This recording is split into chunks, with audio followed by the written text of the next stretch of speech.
Other than our missing heartbeats at the return of the cult classic, Hocus Pocus 2, there might be a few little details you may have overlooked.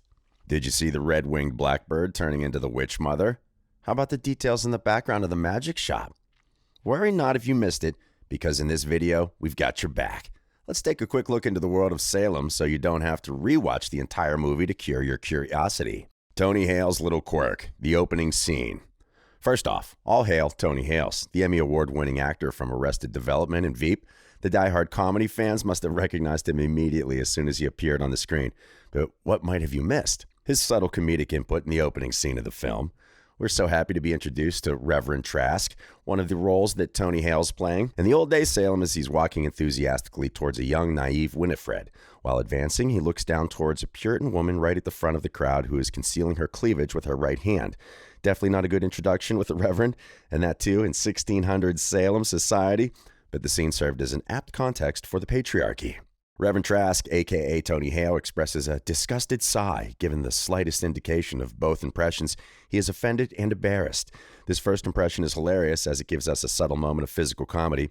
We believe that this moment was added comedy by Hale as he is an expert and quite famous at doing unscripted physical comedy. Either way, we loved it, and we couldn't be more thrilled about Hale's double role in Hocus Pocus 2, the evil patriarchal Reverend Trask in the early days of Salem's history, and the best adoring father, Mayor Trask, in modern-day Salem. Is that witch tied to a tree? Arguably, the Salem of Hocus Pocus 2 is more obsessed and vigorous about Halloween and witchcraft than the original Salem. But what's new this time? You guessed it. This time we are introduced to the Salem Halloween Festival, and you know what that means. We get to see the infamous Sandy's Candy Cauldron and an apple bobbing booth which has more devious purposes than one. Believe it or not, this time Salem has reached its limits and obsessions with its heritage. It dove way too hard into the witch-burning history that you almost missed the PG-18 photo session happening in the background. Do you know the scene we're talking about? If not, then let us paint the picture for you, and you would be surprised how you missed it.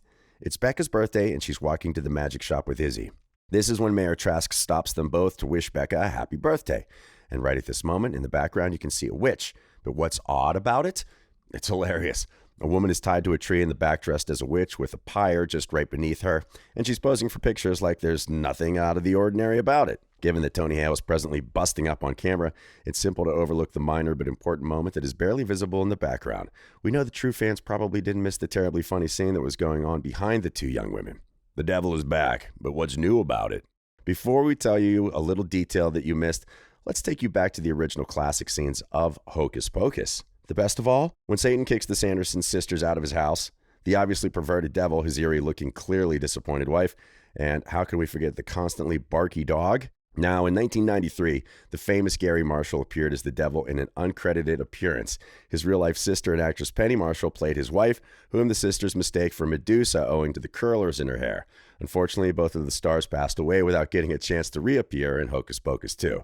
But that didn't stop Satan and his wife from coming back to Salem. If you watched closely, the awkwardly in love couple made an appearance in the scene where Winifred hosted a search party for Mayor Trask, and he flies past a window where two men are watching the scene on TV. Later, we observe two persons lined up behind Mayor Trask to get a great Sandy's caramel apple. Their costume is the devil and his wife, complete with hair rollers. Matching with the original classic, indeed.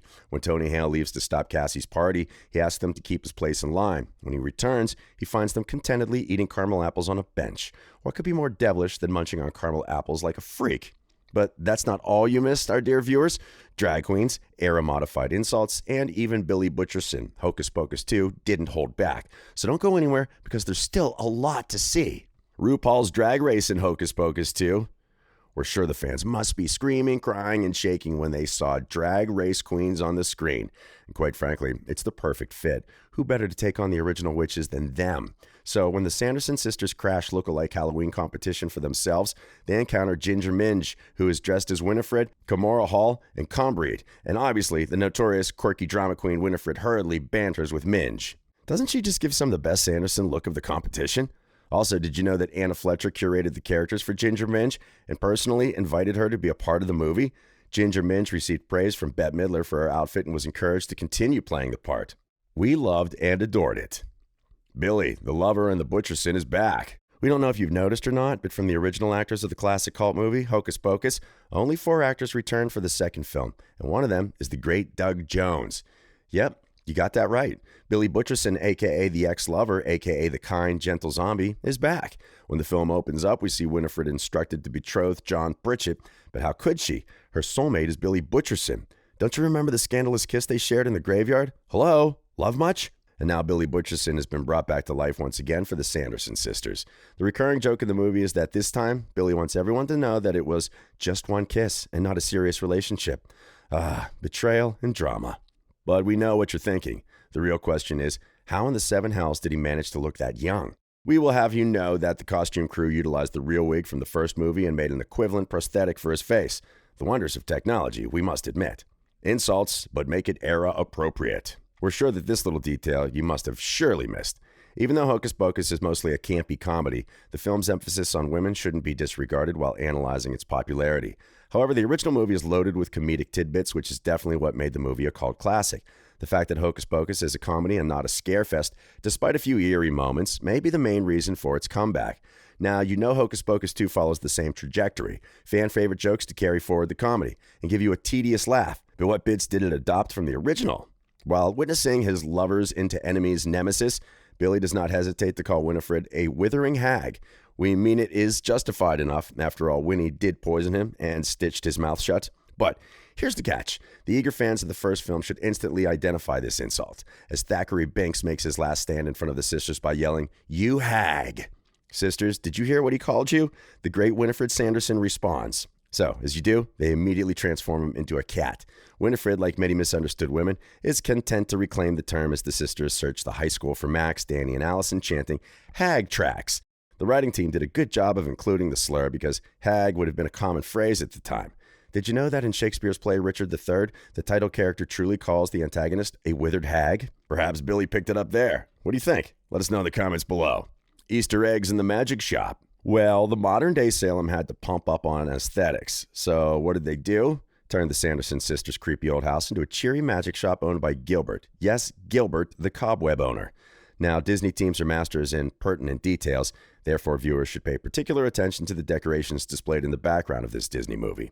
For instance, enthusiasts of Disney's vintage Haunted Mansion ride might remember the Hatbox Ghost skull that stands out in one corner from a collection of skulls. Even the background carries on the skeleton concept introduced in the opening song with a little skull design. And that's not all, friends. Although most viewers were aware that the Sanderson sisters will be back for Hocus Pocus 2, a Houdini poster that asks, "Do spirits return?" is up on the wall. Additionally, as the Sanderson sisters mention their father's pharmacy multiple times during the movie, keen-eyed spectators may have noticed the words Salem Apothecary scrawled on the corner above the counter. Of course, a basket of plush, yam-haired Sanderson sisters dolls is on the counter since no fan of the show would be complete without a few stuffed animals. The mystery of the mother is resolved. The scene in the original Hocus Pocus where Allison reveals to Max and Danny that their favorite book was gifted to them by none other than the devil himself is a test for all the eagle-eyed viewers. Now, you may wonder why that is. The Sanderson sisters are revealed to be Satan's servants in the original Hocus Pocus when they address an elderly man dressed as the devil as Master. But the addition of an evil female mentor who gives them the book instead marked a slight recon in Hocus Pocus 2. We bet a few sharp-eyed viewers spotted how precisely the eye on her bodice and the eye on the book are framed in this shot. As the Mother Witch lectures them in the most wondrous voice as how magic is a reuniting force, she also foreshadows the end of the film, giving indication to one of the most critical themes, sisterhood. Winifred finally meets up with her sisters and realizes the value of sisterhood, just as the movie concludes with Becca, Cassie, and Izzy getting back together. Now, the fans of the first Hocus Pocus should be aware that the mother is not just some random character who was carelessly introduced to the new movie. In the 1993 film, the Sanderson sisters refer to their mother multiple times, including when they greet the long-lost mother with their brooms and once in a meditative circle remembering Mother's scorpion pie.